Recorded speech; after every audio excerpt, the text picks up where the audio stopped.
ভাতের অধিকার, এদেশের আয়, এদেশের পাট, এদেশের চামড়া, এদেশের বৈদেশিক মুদ্রা আমরা কষ্ট করে অর্জন করি, আর পশ্চিমীরা নিয়ে যায় বাংলাদেশ বুভুক্ষ থাকে, দুর্ভিক্ষ দেখা দেয়। ভোটের অধিকার, আমরা ভোট দিলাম এক জায়গায়, সরকার গঠন করে পশ্চিমারা। এই দুটি কারণেই তো স্বাধীনতা ঘোষণা হয়েছে এবং এদেশের দামাল ছেলেরা মুক্তিযুদ্ধ করেছে।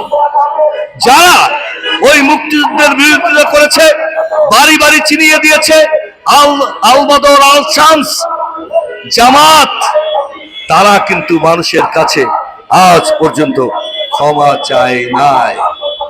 এখন বলা হয় যদি কষ্ট পেয়ে থাকেন, যদি ক্ষতিগ্রস্ত হয়ে থাকেন, একজন মা দর্শিত হয়েছে, একজন সন্তান শহীদ হয়েছে, সেখানে আবার যদি এই দলটি আজকে স্বৈরাচারের সাথে মিলেমিশে বাংলাদেশকে শাসন করতে চায়, এই গুপ্ত বাহিনী সারা বাংলাদেশে আমরা যাদেরকে বহিষ্কার করে দেয়, পিরোজপুরেও দেখা গেছে তাদেরকে তারা আদর করে নিয়ে যায়।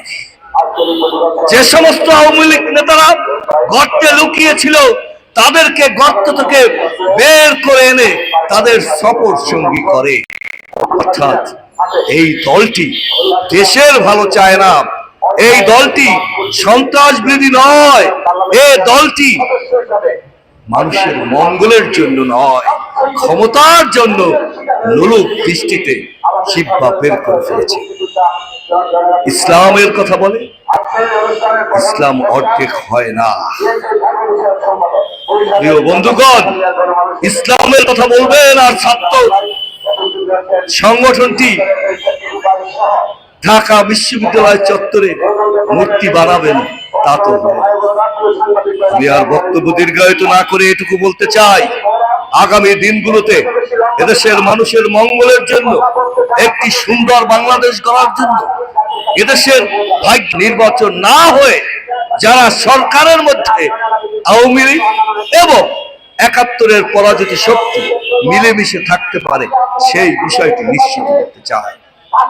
আমরা জানি মহান মুক্তিযুদ্ধে শহীদের মধ্য দিয়ে 2 লক্ষ আবুলের ইজ্জত, 1 কোটি শরণার্থী, তার মধ্য দিয়ে স্বাধীনতা। সেই সময় আমাদের নেতা শহীদ রাষ্ট্রপতি জিয়াউর রহমান 2টি কারণে স্বাধীনতা ঘোষণা করেছেন। জীবনকে বাজি রেখে যে স্বাধীনতা ঘোষণা করেছিলেন, তার প্রথম কথা ছিল আওয়ামী সন্ত্রাসীরা বিশৃঙ্খলা সৃষ্টি করে বাংলাদেশের সুনাম নষ্ট করতে চায়। সারা বিশ্বে ছড়িয়ে ছিটিয়ে থাকা আওয়ামী সন্ত্রাসীরা, লুটেরা, যারা শুধুমাত্র 23 লক্ষ হাজার কোটি টাকা লুট করে বিদেশে পাচার করেছে, সারা বিশ্বের কাছে সেই অর্থ বিনিয়োগ করে তারা বাংলাদেশকে বিব্রত, বিশৃঙ্খলা এবং বাংলাদেশের সুনাম নষ্ট করে। এটাই স্বাভাবিক। কিন্তু বর্তমান সরকার, এই তত্ত্বাবধায়ক সরকার, জনগণের দ্বারা নির্বাচিত সরকারকে এ বিষয়ে সজাগ থাকতে হবে। আপনাদেরকে দৃঢ় পদক্ষেপ নিতে হবে। একটি রাজনৈতিক দল সেদেশে নিষিদ্ধ, আর নিষিদ্ধ হলেই সেই রাজনৈতিক দলের কোনো কর্মকাণ্ড বিশ্বে চলতে পারে না।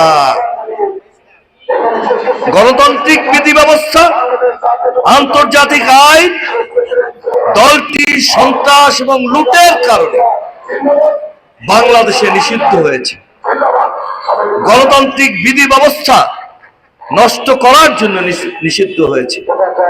মানুষকে হত্যা করার জন্য বাংলাদেশে নিষিদ্ধ হয়েছে।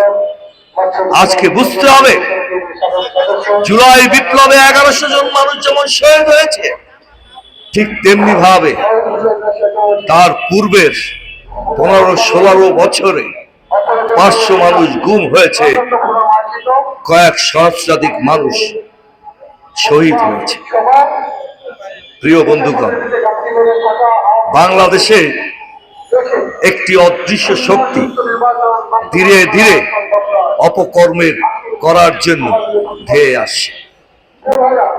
আমাদের নেতা জনাব তারেক রহমান, এর সাথে বিএনপির ভাগ্য জড়িত। বিএনপি ক্ষমতায় এলেই মানুষের ভাগ্য পরিবর্তন হয়। আসুন আমরা ঐক্যবদ্ধ হই এবং লড়াই করি স্বৈরাচার আর ৭১-এর পরাজিত শক্তির বিরুদ্ধে। আমাদের লড়াই অভ্যস্ততা রয়েছে। আমাদের নেতা তারেক রহমান যেমন সারা বাংলাদেশের মানুষকে ঐক্যবদ্ধ করে জুলাই বিপ্লব করেছে, আগামী দিনগুলো ভোটের রাজনীতিতে, মানুষের কল্যাণের রাজনীতিতে সকল মানুষকে ধানের শীষের সাথে থেকে ফেব্রুয়ারির নির্বাচনকে নিশ্চিত করার লক্ষ্য উচ্চারণ করেছিলেন। একটি অদৃশ্য শক্তি বাংলাদেশকে কুড়ে খাওয়ার জন্য, বাংলাদেশের গণতান্ত্রিক ব্যবস্থা নষ্ট করার জন্য, বাংলাদেশের বিধি ব্যবস্থা নষ্ট করার জন্য ধীরে ধীরে দিয়ে আসছে। একটি উড়ন্ত শকুন আমাদের পতাকাকে খামচে ধরতে চায়। তারা নানা রঙে, নানা বর্ণে তারা আজকে বাংলাদেশকে ক্ষতিগ্রস্ত করছে। জুলাই বিপ্লবের চেতনা ছিল একটি ভোটের মাধ্যমে একটি গণতান্ত্রিক বিধি ব্যবস্থা কায়েম করা। মানুষের ভোটের অধিকার, ভাতের অধিকার বাস্তবায়ন ছিল একমাত্র লক্ষ্য। কিন্তু আজকে যেমন ভাতের অধিকার ধীরে ধীরে রহিত হয়ে যাচ্ছে, মধ্যবিত্ত আরো নিম্নবিত্ত হচ্ছে, নিম্নবিত্ত তার ক্রয় ক্ষমতার বাইরে সবকিছু চলে যাচ্ছে, ঠিক তেমনি ভাবে নির্বাচনকে অনিশ্চিত করার জন্য কেউ কেউ পিয়ার পদ্ধতি নামক একটি উদ্ভট চিন্তা বাংলাদেশের জনগণের সামনে হাজির করেছে। নেপালে কয়েক বছরে পিয়ার থাকার কারণে 14 বার সরকার পরিবর্তন হয়েছে।